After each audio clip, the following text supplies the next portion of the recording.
Welcome, friends, to the Someone Gets Me podcast. I am your host, Dianne A, and I am so delighted that you're here. This podcast was created because I believe there is a visionary leader inside each one of us who is waiting to be seen. In each episode of Someone Gets Me, you will hear useful tips from successful visionaries who will share their stories about how being seen has allowed them to take their vision out into the world with action. How to chase big dreams without melting down. Hi, friends. It's Dianne here at Someone Gets Me, having an interesting afternoon. And I thought I would share with you some tips about chasing your bigger dreams, understanding your bigger vision without burning out or melting down. Often I deal with a lot of people who have empath distress disorder, as I call it, where we take in so much energy and so many things, and the vision seems so large and intense that we often can burn ourselves out with a sense of urgency to get it all done by lunchtime or at the end of the weekend for sure. So I want to talk a little bit about how to go after that vision, that deep ache within you, and still maintain your sanity, still maintain being grounded and feeling effective and happy in the world. And so that's what today's episode is about. So I suggest that maybe we all do this. We grab our tea, our coffee, and we sit back and we relax for a moment as we chat about how to chase our big dreams without melting down, without burning out, because it's very important for us to do that as neurodivergent people. Now, some of this content you will find reflected in different ways in my upcoming book, Care for the Neurodivergent Soul. So if this content resonates with you, keep checking back here or on my website, and we will make sure that you know when the book is out. But I'm working on it now, and we'll see what happens. And being an author is one of my big dreams. My maternal grandmother was an author, and I love writing. And so sometimes I can put so much pressure on myself to get a project done that burnout or meltdown could happen. So this is something that I think I'll probably listen to my own words while I'm sharing with you. So one of the things that's very important is to realize that as a neurodivergent person, you're naturally a big dreamer. You naturally see things in a bigger way than most people around you, maybe even different than your own family or people who say they understand you. They might get a part of it and they think they get it, but your heart knows that there's an ache for something more, that's close, but it's not quite it. Now, I always remind people that your calling, your dream, that inner fire in you was never a conference call. It is your unique personal calling, as unique as your dental records and your fingerprints. So when you look around, like many people do, especially in the neurotypical world, thinking that other people have that same dream or that same calling, we're not going to find anyone like that. We may find people with similar dreams and similar callings and things that intersect with ours beautifully, but it's not exactly the same. So part of our dilemma is the fact that we are ahead of our time. In my experience, it's about 2 to 5 years, and our dreams have more depth, maybe in nuance, or they're more vivid, or they have a lot of power behind them that other people may or may not be able to totally resonate with. So the cost of this is often burnout or isolation. And sometimes we just go within and we don't tell anybody anything, or we hide, which has its own negative consequences if we do it too much. And if we get empath distress disorder, which is a term I used a long time ago with some clients of mine who are very empathic, and they just take on all the distress and the people around them, and then they don't feel well, or they're tired, or they get sick, or they struggle because they're taking on all of the issues and problems of everyone around them. And so I called it empath distress disorder. So neurodivergent adults, which strong empathy, giftedness, ADHD, all of these things come together in a cluster, and we can carry an ability to have an immense vision. We can be able to see things beyond where we are, and often beyond any of the teams we work with. I know in a lot of the business settings I've been in over my lifetime and in some of my clients in the business world, the ideas that we're coming up with are far ahead of the people that we're engaging with. So I've been told before by other gifted groups that some of my ideas about giftedness and addiction were just way off base, and I was kind of dismissed. And then 3 years later, guess what happened? That very same person, and actually there's a few of them, who started talking about the very same thing I was proposing 3 years before. And to them, it was revolutionary. And so when we realize that our immense visions, our deep visions, bring something with them that has sustainability, that has maybe a path or a way of seeing something that is beyond what a lot of other people can see, but yet we can sense it and see it in our mind's eye, then we want to realize that that dilemma is real.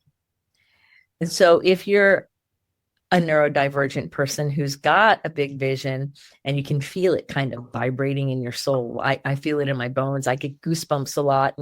And if you watch this show, you've seen me go like this because I'm getting goosebumps with the feeling of what's coming through that I want to share with you. And so what happens is if we're not in a safe environment, then we often will shut down or we'll put, I kind of think of it as dampers on everything. And then that causes internal angst, maybe anxiety or worry or stress. Some people that I work with have digestive issues or heart issues, that their inner organs struggle with having to put dampers on their own expression because of lack of safety. Now, a lot of gifted people are bullied in the workplace and bullied in school. And that's for another podcast, but it comes into play here a bit. Because if you are the one with the immense vision or bright ideas and people around you start to make fun of you or make your environment unsafe by passive threats or humiliation or being dismissed, then that lack of safety creates often an internal experience that's not very pleasant. And a lot of times that other person that's creating the lack of safety has some of those bullying characteristics, where they suddenly have to correct everything you say. I've worked in situations where people think they're hearing what I'm saying because they're running their own agenda. They didn't hear the whole thing, and then they tried to correct or say or add. But what they said was irrelevant because they didn't hear the whole thing. Or maybe they were unable to understand the meaning of whatever it was I was trying to share. I've seen it in corporate business settings where I'm sitting with boards and helping people kind of translate. I was in Hollywood one time working with the client out there in a post-sound recording studio. And so we had the business people and we had the creative geniuses and we had the artists and then we had all the technicians all in the room. And we were talking about a really big project for them. And I was called in to help mentor and help bridge the communication barrier between the investor, CEO type business people and the creative geniuses. The technicians were most frustrated because they were getting two sets of information. The visionary geniuses could see the vision of the project. The business people were looking at the bottom line. And that was two separate messages to the technicians who were actually pulling off the vision. And so these people were all chasing their big dreams. All of them had this immense, intense experience within them. But there was all of this different way of communicating. So they brought me in to help translate things and help bridge some of that gap. And eventually we got to it. We got to where everybody could use the same language and speak together and understand what was happening. And then the big dream could surface and could start to be realized without anyone melting down anymore. Because when I was called, there were some people that were on the verge of a meltdown because they weren't being heard in a way that was important to them. Yet they thought they were being not only not heard, but they were being misunderstood and demeaned somehow. That was not the intention of the other people. It felt unsafe to the visionaries because that's what it felt like to them. But that's not what the other intention was. The intention of the other people was to speak in more linear terms. And those are two different mindsets. So once we could bridge those pathways and people could see more fully, all right, this is the bigger vision. and everybody held the same vision for the success of the project. They were just looking at it from different angles, which I call that fluid viewing, where we look at different things from different angles. And so therefore, we want to appreciate all the different angles. Neurodivergent people are able, right, to look at things from varied angles. We're able to see the nuance in things a lot of people cannot see. So if you're the one with the big vision, then dreaming about it and experiencing it, envisioning it, that's not the problem. The problem isn't even how to squash it or regulate it. The problem that we want to address in this show is how to care for that vision, how to lovingly take the vision that's burning in your heart, that feeling, that inner guidance that's trying to show up, that's trying to emerge through you, and have that vision become something that's sacred and taken care of so that it doesn't become a burden, so that you don't get burned out trying to go for your vision. I think it's so sad that so many people either get stuck because they're burned out or they're afraid to go after their success because the world kind of teaches a lot of mixed messages around that. And so this conversation is about understanding that you have a deep ache in your heart to bring something to the world. That ache is not there by accident. It is there on purpose. You have a mighty purpose and you were born with that ache. How you express that in the world is 100% up to you. That's our free will, right? You can express it any way you want to. You can do whatever it is, as long as it serves the greater good and it answers the call of that ache. So it might require doing projects. It might require talking to different people. It might require caring for yourself with retreats or quiet time in order to more clearly see what it is that you want to do. But it also requires internal regulation. It requires internal emotional and nervous system regulation. So if we've got a lot of anxiety or we got a lot of worry or we got a lot of pain or fear going on and we're all cattywampus and nervous, that's going to kind of put static in between you and that vision. The goal is not to have that static. The goal is to have clarity and connection. So we want to stay regulated. We want to learn how to do that by meditating and grounding. I love acupuncture or floating in the water. I love that. There's all kinds of ways, or you could even go and hug trees. In fact, I was helping this doctor one time, and I was teaching him how to hug trees, and he was very intellectual. He was an orthopedic surgeon, and he was very cognitive, and he had a hard time with feelings. And I said, well, just go hug a tree, and just give yourself permission to get over what other people are going to think and go out and just kind of like put your arms around a tree and just let yourself feel the nature embrace, right? Where you're hugging the tree and it's kind of there for you, and allow yourself to experience that exchange, even if it's for just a few minutes. Just give yourself a different experience. That's all I was going after. Well, a few days later, he comes in with a couple of his buddies and they're like, tell her. And I'm like, what? And I'm like, no, tell her. And he was kind of embarrassed. His face was a little red and he was an older gentleman. So you could tell that he wasn't sure about all this. He goes, I did it, Diane. I hugged a tree. And I was so happy that he took a risk and came outside of the rigid view he had of himself. And then his friend said, well, tell her the rest of the story. And I said, what? He goes, it was a telephone pole. So there was a wooden telephone pole soaked with creosote, and he counted that as hugging a tree. I said, did you feel any life in that?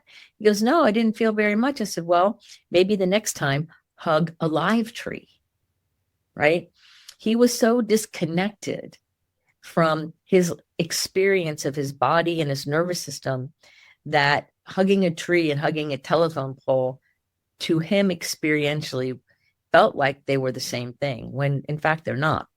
So there's so many ways that we can grow and learn and become more aware of who we are and our connection and how we operate. We want to have these intentions for our experience of the world forefront in the way we act. Now, We also want to have good boundaries. Boundaries, people sometimes think are like big walls or anger. I'm going to set boundaries with you, and people yell at their family members. And that's one thing that people talk about. But really, what's important is boundaries within your dream. Like, one of my questions is what I'm about to do going to get me where I say I want to go? Is the action I'm about to take going to get me where I say I want to go? And so if I'm trying to drive from North Carolina to Florida, I'm probably not going to go north. I need to go south if I want to get to Florida, unless I'm going to go all the way around the globe. So I want to think about is what my actions saying, what they're doing, does it line up with what my stated goal or my stated vision is? So many times we shrink or we let ourselves get distracted. Those of us with ADHD, we can get distracted 900 times from Sunday before we actually start taking action toward the expansion and the realization of our dreams and our goals. And if we want to realize our dreams and goals and see that vision come to life, then we want to take care of it, and we want to have nice boundaries around it so it's protected. It's like putting on a coat in the wintertime. That coat is a boundary between us and the cold, right? It's about having a safe container to nurture and grow and care for the vision that's within your heart. It's giving you a chance to have novelty as a way of experiencing and experimenting and paying attention to the fun nuances of the neat ideas you have along the way. It's about realizing that if we let ourselves feel too hurried or too urgent, that we're actually echoing old trauma or old separation from who we really are. And so when we start pushing too far, too fast, and we start going after it like that, we're missing the point. We are pushing through and responding to old trauma, which is separation. And that's not what our soul wants us to do. Our soul, caring for our neurodivergent soul, is about understanding that your inner landscape, your inner life is rich and beautiful and amazing. And it's right on time. It's not meant to be hurried. It's not meant to be separated and parceled out. It's not meant for you to ignore your own inner language, your own inner landscape. It's meant for you to have honor and respect. Yeah, that's what it's meant to do. So we want to rest in the fact that we feel our own life rewards simply by attaining and taking action toward the vision. Like, some people think that we get our reward, whatever that is, whatever we're seeking at the end. Well, for neurodivergent people, that's not 100% true. That part is true, but there's other parts.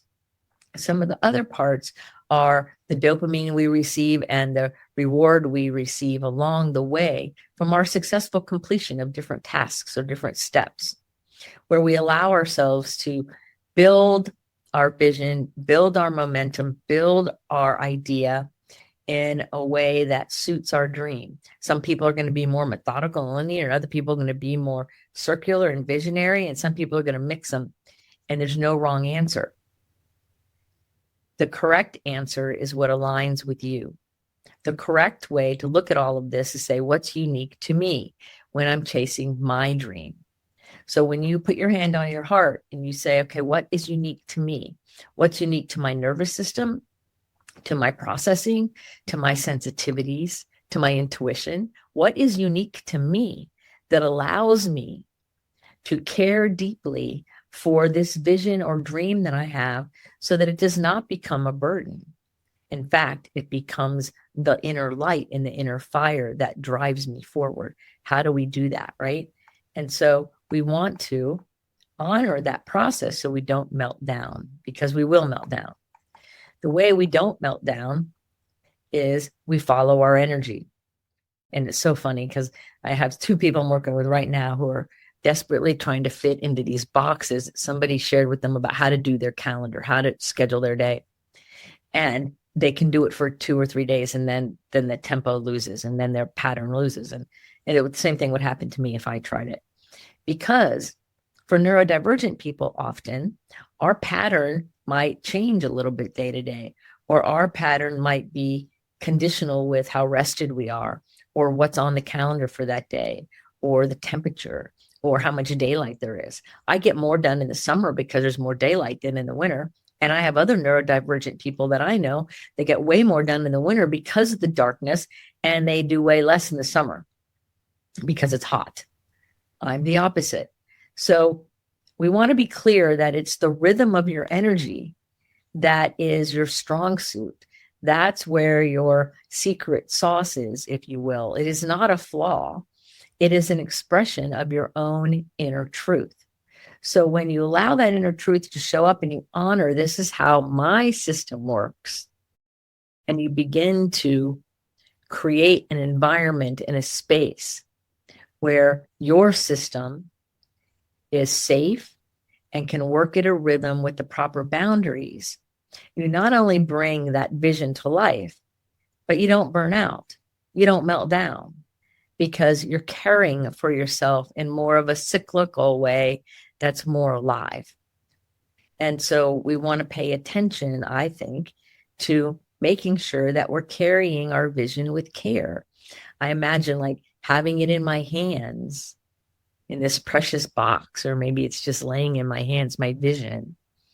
And how can I care for the message it's bringing, the feeling I'm having, the impact that my human self desires to bring?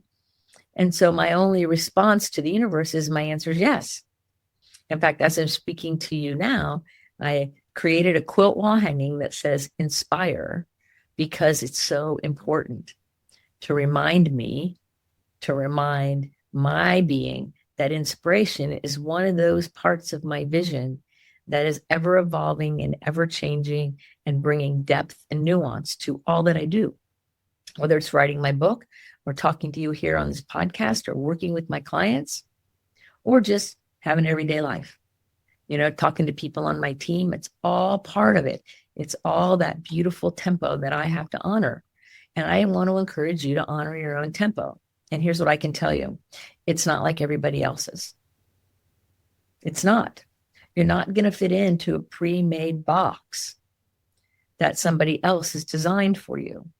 You will fit into the care for, the beautiful, nuanced life that follows the tempo that you are meant to live. Now, if you try to pretend that you can fit into boxes that you don't belong in, or you mask things, right, and act like your things are okay when they're not, that can create this really chronic sense of overwhelm. And masking has a whole nother cascading effect on us that I don't find very attractive, because I think we want authenticity, right? And so for me, I would rather have somebody say, boy, I'm really struggling, or let me take a break. Let me take a couple deep breaths and let's get back to work then. Or how about a different kind of tempo with more pauses in it? I would rather work with somebody who will respect that in me and allow me to respect that in them than to pretend like everything's fine when it's not, when they need a break or need some kind of care, because we're often rewarded by how productive we are. And as a neurodivergent person, our productivity and the care for our soul need to be aligned, because if that's disconnected, we often lose sleep and feel really kind of stressed out, and eventually we burn out. And if we get burned out, eventually we get physically sick, and we don't want that. So our goal here is to allow ourselves to follow our vision, follow that heart's desire, that deep ache within you, and allowing yourself to work with that and allow that to come forward in a nurtured way, so that you're not burdened and overstressed. And so you can enjoy the ride, right? We enjoy the ride when our boundaries are intentional, not squishy. We enjoy the ride when we're regulated in our nervous system. We enjoy the ride when we release the idea that we have to be in a hurry and everything's urgent. We enjoy the ride when we remember that all forms of rest are required for our success. They're not a reward for working hard. It's the opposite. They're a requirement, not a reward. And we also can allow that deep ache and that vision to show up at whatever pace it's meant to. Typically, it's slower than our brain thinks, and that's great because the world has to be ready for us. So I know that I often think of ideas 2 to 5 years ahead of my time. So if I was in a hurry all the time, I would be so far ahead that I would be getting met with wall after wall after wall. Whereas if I really focus on the organic flow of things and check the signs for people being open to the ideas or whatever the vision is, and I have alignment in my mind and my heart and my soul, when I have those things, I create safety. When I allow myself to be in a safe place, my intuition will guide me. And that guidance helps me land at the expression of my vision. So it's a lot different than a lot of what we're taught in Western culture. I think about work, work, work, go fast, push through, no pain, no gain. Those are true in some isolated situations. But when it comes to bringing your bigger, immense, great, unique vision to life, that I believe takes pace, and it takes being aware, it takes understanding, it takes compassion, kindness, action, integrity. It takes all of those things. It takes allowing yourself to rest, and it takes allowing yourself to practice receiving the very thing you're seeking. Because a lot of people can work really hard towards something, and then when the reward comes, they don't want to take it. And so we got to practice receiving along the way. So I hope this has helped you. I know it's inspired me because I have great visions, and I know that the book Care for the Neurodivergent Soul is a work of love and a work of progress. It's got a lot of things in it. The people who are starting to read it with me and help me edit it are telling me it's really great. So that's great feedback to hear, but I still have things I'm working on with it because I had more ideas this morning. So sometimes your vision just keeps evolving. And so we have to know there's an organic timing to bringing it to fruition. After all, my very first book, How to Quit Anything in 5 Simple Steps, I was already ready to publish it, but I kept having this nagging little thought in my head that not yet, not yet. And I'm like, well, why not yet? I have it all done. Why not? And I was so happy to get my first book ready. And then I tell the story in the book, actually, but I finally got that thought in my head told me no, that was saying no, no, no. Finally I said yes. Well, I found out later that I was getting that feeling because an ex-client of mine from several years before was actually having a real difficult time and ended up actually taking their own life. And they struggled with substance abuse. And so I was able to use some of their process to help people understand the power in choosing a life free of the chasing of mood altering situations. So once that happened and I came down from that information, I could see then that story, that process was vital to this new book that I was ready to publish, but it didn't have that information in it. Now it does. So we never know. We never know until we can feel that inner yes. So allow yourself to play with your vision, to see it emerging in different ways. Allow yourself to take the time for the care and nuance of something that's important to you, because it will come to fruition right on time. It always does. Everything in nature happens right on time, even if our human brain says it's different. So I hope that this episode has served you well. And of course, you can always make a get to know you call with me if you'd like to, or you can read the book when it comes out. And hopefully you walk away from this episode feeling inspired to follow your vision while not burning out. So remember, everybody, to keep your face to the sun so the shadows fall behind you, because you are a rock star. You're here on purpose with a mighty purpose. So go out there and let your light shine. And remember that your vision is sacred and beautiful, and allow yourself to nurture it with the most care and reverence that you can. Until the next episode of Someone Gets Me, this is Dianne saying, be well. Thank you for listening. I trust you gained some valuable inspiration and information. Please join me and other visionaries in the Someone Gets Me Facebook group.